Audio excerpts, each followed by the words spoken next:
Tonight, we again present the famous Mr. Chameleon of Central Headquarters in his most famous cases of crime and murder. Brought to you by the makers of Bayer Aspirin. As all of you know, Mr. Chameleon is known in the police as Chameleon, the man of many faces, who appears in various impersonations to track down his prey. The audience always knows who Mr. Chameleon is, but the criminal he is tracking down seldom does. Tonight we give you Mr. Chameleon and the case of murder and the man who saw too much.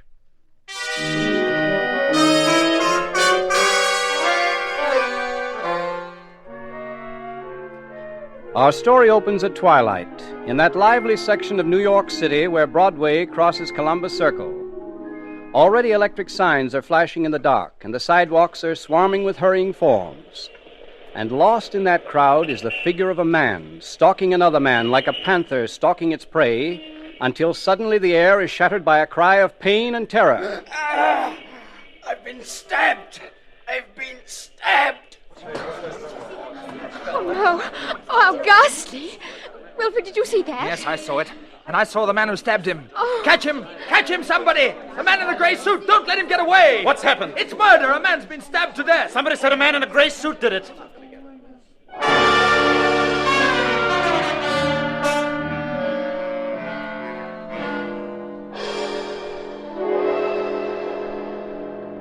And some time later, at Central Headquarters in the office of the police commissioner, the commissioner sits talking to Mr. Chameleon, the great detective who is known and feared throughout the underworld. The commissioner is saying... And that's all we have to go on, Chameleon. Some unidentified man who was with a woman cried out that a man in a gray suit did it. Well, that's something, Commissioner. Maybe the two witnesses will come forward and give us a more complete description of the killer. Yeah, but you know how people are. Scared to death to get involved in a thing like this. Certainly the killer wasn't lacking in nerve, stabbing a man to death in the early evening on a crowded street. And a man like Karl Lynch. Yes. We belong to several of the same clubs. Karl Lynch was a wealthy bachelor high up in the banking business. Patron of the arts. Killer had his nerve to strike him down right under the nose of the police. Well, that seems to annoy you, Chameleon. Well, certainly it does.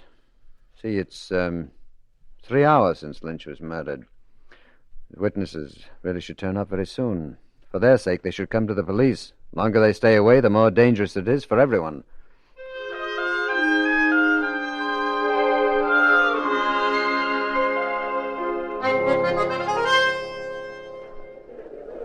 Wilfred, don't you think we should have gone to the police instead of putting it off this way? It was so silly of us to come to the theater, darling. I can't keep my mind on the play, and neither can you. Oh, it's a very good play, Millicent. The cast is excellent, especially that one actor. What's his name? Roger Appleby, who was just on in the first act. Yeah, he was really remarkable. Stop it, Wilfred. You don't fool me for 1 minute. You're just as nervous as I am. I don't even like being alone in this theater box. I'd rather be in the orchestra, surrounded by people. You have got the jitters, haven't you, dear? All right, we'll leave during the next intermission and go straight to the police. I can't tell them much, but at least I could identify the murderer if I saw him. Feeling better? Much better. So am I. This intermission should be over in a few minutes. Meanwhile, let's relax and... Oh, Millicent. What's the matter? Have you a pin in your evening wrap? Something just pricked my arm. Oh, no, there's no pin. Well, there must be. It was a sharp, quick stab. And I feel so strange, so drowsy, as if...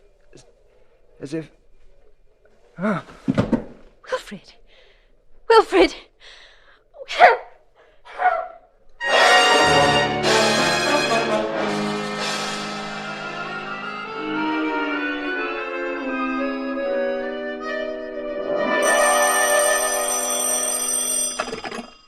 Hello.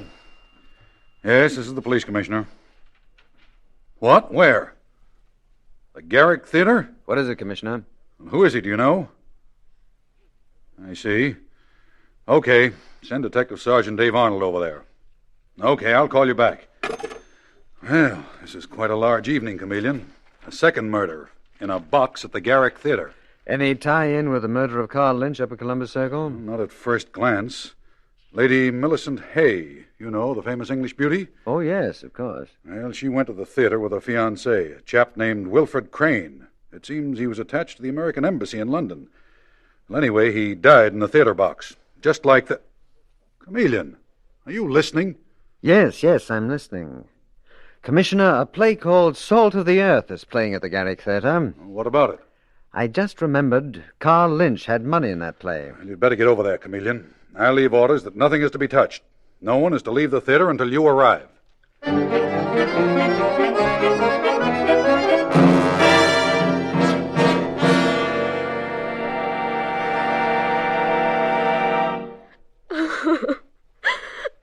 Mr. Chameleon, is Wilfred really dead? Yes, he died instantly, Lady Millicent. Someone must have hidden behind the curtains of the box here and jammed him in the arm with a hypodermic needle. Oh. The needle was filled with a deadly poison. But why? Why? Were you and Mr. Crane the persons who witnessed that other murder in Columbus Circle late this afternoon? Yes, we were. Wilfred and I were discussing it just before he died. We intended to leave during the next intermission and go to the police. Well, you should have come to us immediately. Anyway, there is your answer. Your friend was killed, Lady Millicent, because he saw too much. But, Mr. Chameleon, I saw that murder, too. Yes, I'm well aware of that fact. Where are you staying? At the Millbrook Hotel. Oh, that's fortunate. That's one of those small, exclusive places. What do you mean? Lady Millicent, from now on, you must not be alone, not even for 1 minute. I'm sending one of our women detectives home with you. Madeline, come in here, will you, please? Yes, Mr. Chameleon. Madeline, this is Lady Millicent Hay, Miss Madeline Evans, who happens to be a detective like myself. How do you do? How do you do? Madeline, you are to go with Lady Millicent to her hotel.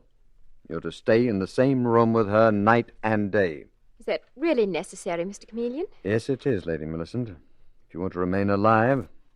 And Madeline, remember, no one is to be admitted to Lady Millicent's hotel suite except myself. Is that clear? Perfectly clear, Mr. Chameleon. Right. Where's Dave? Right outside in the corridor. Detective Sergeant Arnold, Mr. Chameleon wants to see you. Okay, thanks.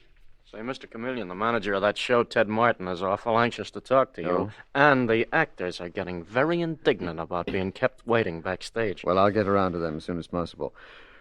Dave, I want you to accompany Lady Millicent and Madeline. Now, you're to take up your post outside the Millbrook Hotel. Now, I believe there's only one entrance. Is that right, Lady Millicent? Yes, Mr. Chameleon. Good. Now, Madeline is going upstairs with Lady Millicent, Dave, and you are to keep an eye on that entrance. All night, if necessary. But, Mr. Chameleon... Dave, believe me, I know exactly what I'm doing. Nothing is more important than keeping watch over Lady Millicent.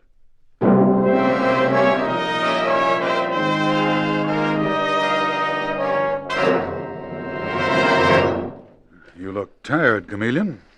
Commissioner, I am exhausted. Did you ever try talking to a group of actors, each one giving vent to his personal brand of histrionics? Take my word for it, it is very wearing. Any definite leads on either of the murders? Oh, so many leads that they completely obscure the scent. All I'm sure of is that all roads lead to the Garrick Theater. Whom did you talk to? Well, first of all, Ted Martin, the theater manager. He's the brother of Lou Martin, the actor's agent.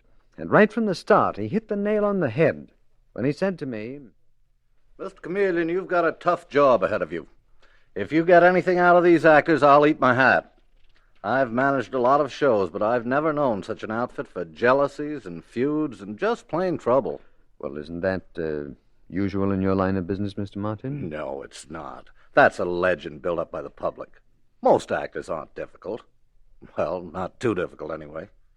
But this company has been in a turmoil from the start. Due to what? Carl Lynch, I'm sorry to say. Oh? I hate to speak badly of a dead man, but from the day he put money in this show, there have been fireworks. Within a week, Mr. Chameleon, Lynch had incurred the bitter enmity of 3 people. Who? First of all, Roger Appleby. He's an actor whom Lynch had demoted from one of the leads to a minor part. His salary was cut, too, and Roger needed the money desperately. Mm-hmm. Secondly, Hess Markle, the stage manager. He has a bad temper and is, well, shall we say, unstable. Lynch once got him fired from a previous show. You tried to get him fired from this one? Correct, Mr. Chameleon. Oh. Thirdly, our little ingenue, Sally Holmes, who for some reason Lynch persecuted. He was consistently rude to the girl. Everything she did was wrong. Is she a pretty girl, Mr. Martin? Yes, very pretty, and a very good... Who is it? Me, Ted. Me and Sally. Oh, come in, Lou.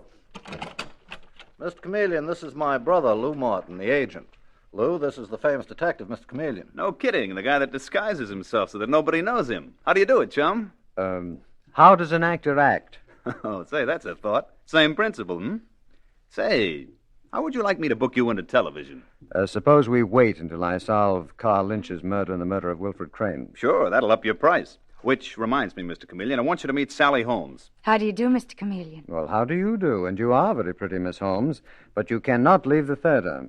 How did you know that was what we wanted? Listen, she's got a radio broadcast, an 11:30 broadcast. Sorry.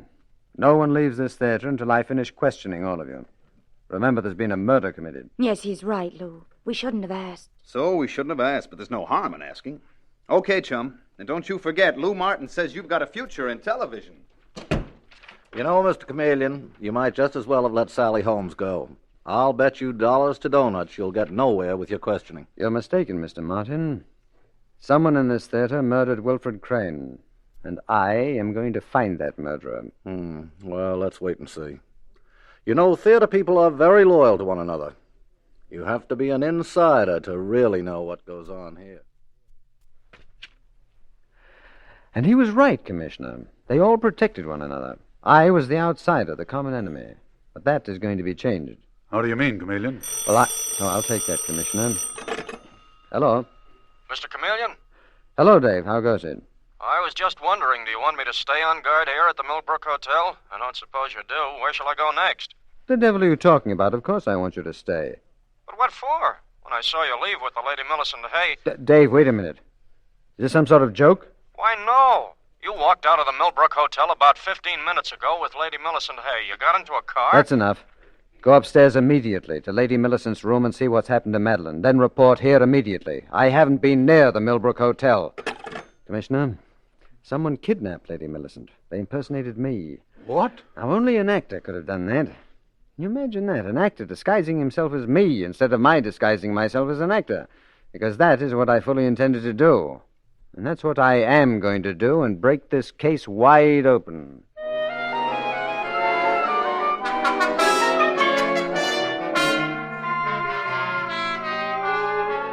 Mr. Chameleon and the case of murder and the man who saw too much continues in just a moment.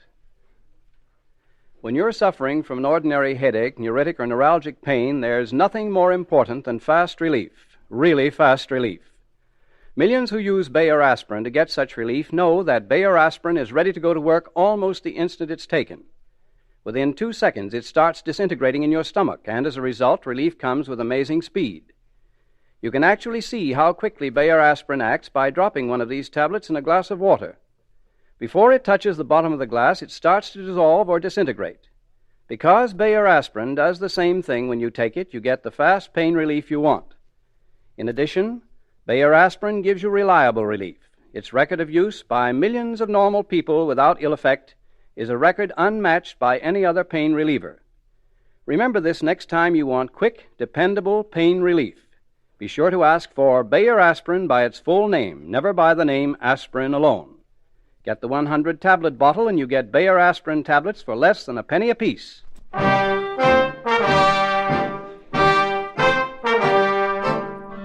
And now back to Mr. Chameleon and the case of murder and the man who saw too much. It is later that night, and in Mr. Chameleon's office at Central Headquarters, a distraught Madeline Evans is saying bitterly, I'll never forgive myself, never, Mr. Chameleon. But that man's voice on the telephone sounded just like yours. He called up from the hotel lobby downstairs, and when the doorbell rang... You stepped into the hall and were promptly struck on the head and knocked unconscious. Yes. He dragged me into a closet, and then he must have knocked on Lady Millicent's bedroom door and convinced her he was you. And she went with him. Now, the murderer of Karl Lynch has already done away with Wilfred Crane, the first witness to his crime. Now he's got the second witness, Lady Millicent. Madeline, you realize that she is in terrible danger. She may already be dead. Yes. Yes, I know, Mr. Chameleon. Well, this tells us one thing about the murderer, however, narrows down the field. What do you mean? Well, the person we're tracking down is certainly an actor. Clever one. So good at impersonating me that Lady Millicent actually went with him. That man I want to see. As Lew Martin said, he should have a future in television. Well, so should Rupert LaRue. Rupert? Who's he? Rupert LaRue, Madeline, is an old Shakespearean actor with prominent teeth and long gray hair. And since I won't have time to let mine grow, I'll have to wear a wig. Mr. Chameleon. Mm-hmm. And I'll carry press clippings, too. The printing department's taking care of them now. While the police are scouring the city looking for Lady Millicent, I am going to haunt the Garrick Theater and get a good look at that actor, Roger Appleby, and the stage manager, Hess Markle, and anyone else who might have impersonated me.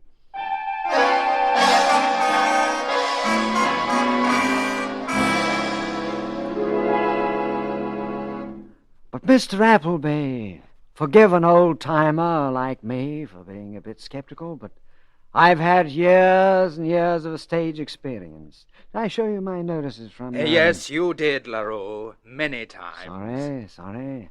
But frankly, it's so ridiculous. The police suspecting you of impersonating Mr. Chameleon, that detective. Why, you couldn't possibly get away with it. Well, I could if I wanted to. Really? How? As one artist to another, just how would you go about it?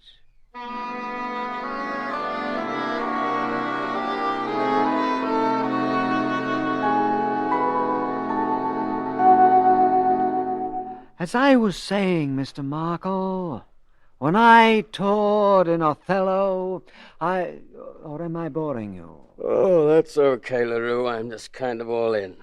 Those dumb dicks started questioning me again today. I got the notion I posed as that detective Chameleon. Oh. What's the matter? Quit it, will you? I don't let anyone laugh at me. Quit it. I'm sorry. Excuse me. I didn't mean to scare you like that. I got a bad temper. Anyway, I could take off Chameleon if I wanted to.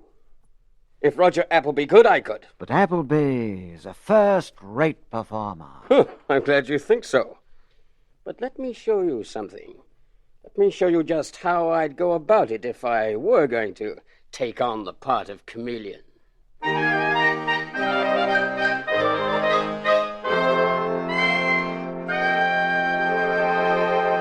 To the greatest artist of them all. To a truly great artist. To a superb performer. To, What are you doing in here? Oh, good evening, Mr. Martin. Oh, it's you, LaRue. I hope you don't mind my waiting in your office. No, sit down.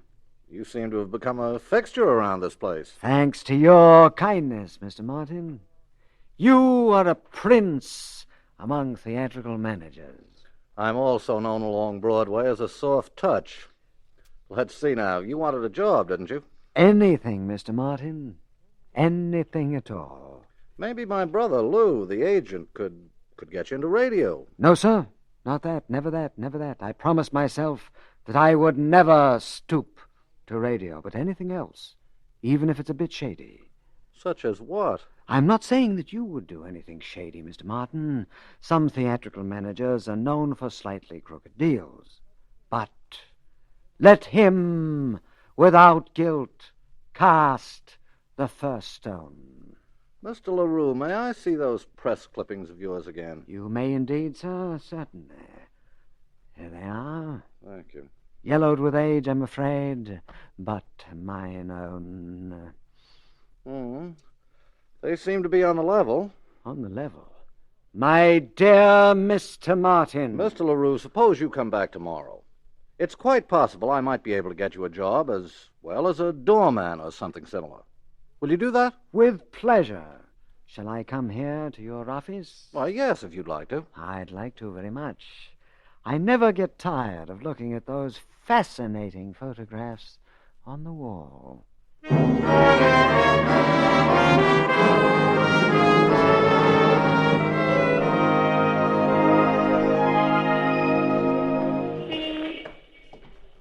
No trace of Lady Millicent, Dave, is that right? Not a sign of her, Mr. Chameleon. For all we know, she's... No, Dave, she's still alive. She must be. Poor Madeline's sake. And I think I know where she is. I think I know who managed to impersonate me and get away with it. Well, they must be good. Yes, that's the point, Dave. That's the theory I've gone on. Must have been a very clever actor to have fooled you and Madeline. Well, here's the address. If I don't come out in half an hour, you know what to do. Suppose you're mistaken. If I am, Dave, I'm afraid we won't find Lady Millicent until it's too late. Now make yourself scarce. I'm going to ring the bell. Okay, see you later, Mr. Chameleon.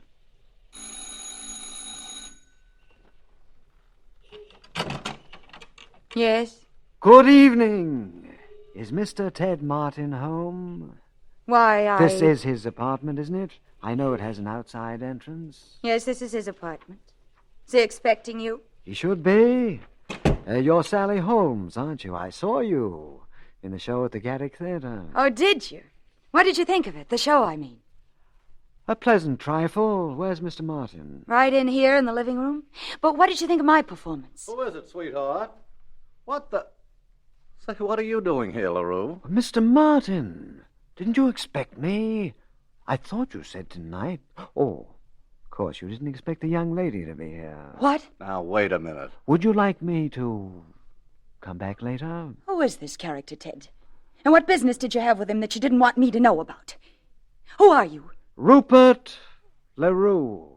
Perhaps you've heard of me. I toured the Middle West in... 1700, I'd say.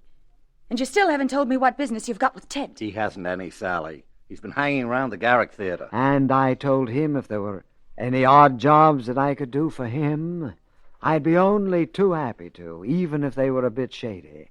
So we reached an agreement. What about? Are you crazy? What about, Mr. LaRue? About Lady Millicent Hay. What's that? I understand her continued existence is becoming a burden. I'm afraid I wasn't supposed to discuss that in front of anyone. Say, what are you up to? What are you up to, LaRue? Leave him alone, Ted. You're not to touch him until I finish talking to him. Can't you see he's lying? About what? Lady Millicent? Is that a gag? Shut up. Don't you dare to speak to me like that, Ted Martin. I thought you weren't very anxious to see me tonight. No wonder. You had plans that didn't include me. Mr. LaRue, what were you going to do about Lady Millicent? Well, take care of her, I suppose, and then take her someplace else, to some girl's apartment, I think. What? Sally, he's making this up. Why, no. Oh, is this the young lady who'd been getting money from Carl Lynch before he was murdered? Dear, I'm afraid I've spoken out of turn. I really had better go. You're not going anywhere, LaRue. Oh, don't look at me like that, Sally. Can't you see this is a trap? I told this man nothing. Then how could he know?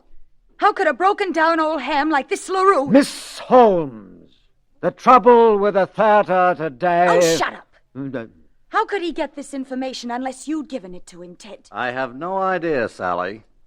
But I'm going to find out. But of course you told me, Mr. Martin. You said this young lady had been blackmailing Carl Lynch. And because you loved her, you protected her. But you'd become alarmed after Lynch's murder. So you wanted to get out from under. And frame me for the whole thing. Is that it, Ted? You were going to kill Lady Millicent and plant her body in my apartment. Who's that? I think you know who it is. Ted, don't let him hurt me. Who is she talking about, Mr. Martin? Your accomplice? The man who really murdered Lynch and who posed as Mr. Chameleon? Is that who's coming down the hall? Well, hi, Sally. Hi, Ted. And who's this old creep? What's your name, chum? My name is Chameleon. What? Chameleon? And you, Martin, neglected to tell me that you were an actor before you became an agent. Not only an actor, but a famous impersonator, as I learned through your brother Ted here. Ted, you dirty rat. What did you have to tell him that for? Oh, he didn't tell me. But his office walls are covered with photographs. Half of them addressed to you, describing you as a great artist. I'm flattered, of course, that it took a great artist to impersonate me successfully. That still doesn't prove anything. Sally spilled the whole story, Lou. She gave it away that we intended to kill Lady Millicent. And Ted told Chameleon that we'd been blackmailing Lynch. No, Sally.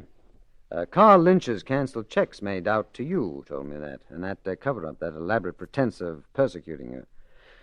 Poor Lynch, he was like a lot of other suckers in this town. He fell for you, Sally, and then the Martin brothers moved in and blackmailed him. Only Lynch threatened to tell the police. So he died. Am I right? Or was it Sally here, disguised as a man, who did the killing? No, it was Lou.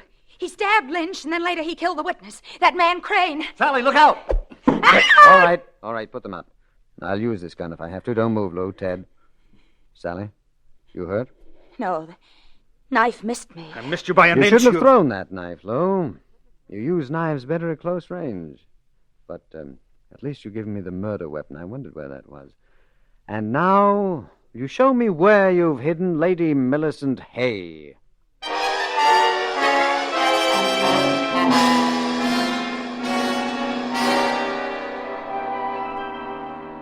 Mr. Chameleon, when you walked into that room, it was like a miracle.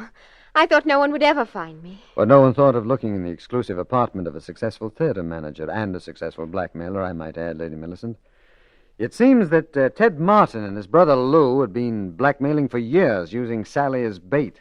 You were fortunate that they didn't kill you immediately, that they were worried as to how to dispose of the body. As a matter of fact, I believe Ted Martin fully intended to use old Rupert LaRue as a means of getting rid of you. Well, thank heavens Rupert LaRue was really you, Mr. Chameleon. Anyway, I'm deeply grateful.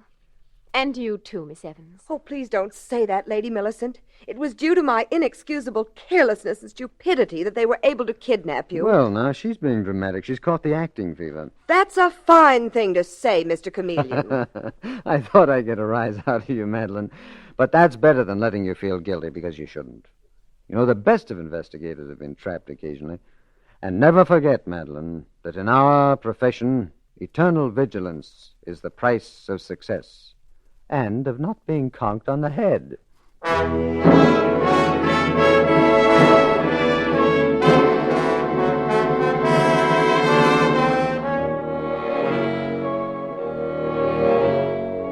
And with these words, Mr. Chameleon concludes tonight's murder case.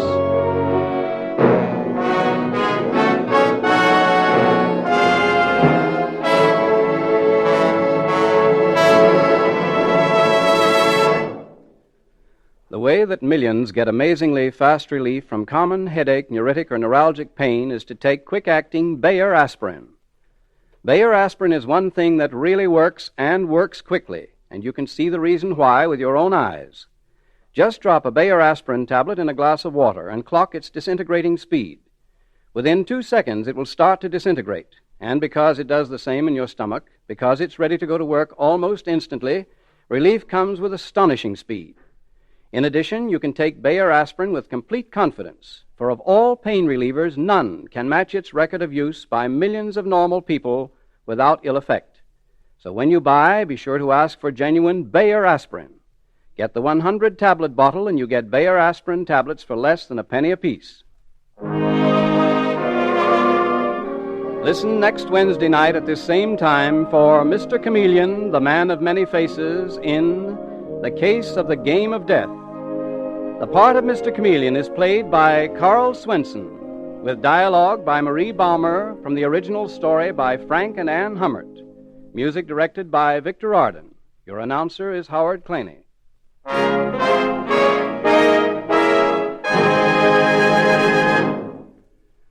Friends, there's a new toothpaste in the market that you'll want to try. It's called Lion's Toothpaste. And it's not just another old toothpaste with an added ingredient, but is completely new and radically different in formula. For this reason, new Lion's Toothpaste does what no other toothpaste can do. Yes, laboratory tests on scores of individual teeth prove that it actually gets teeth brighter, 2.5 to 5.5 times brighter than any of the 5 leading brands, brighter by far than any other toothpaste. So for a brighter smile, try this toothpaste that cleans without soap, polishes without chalk. Lion's Toothpaste.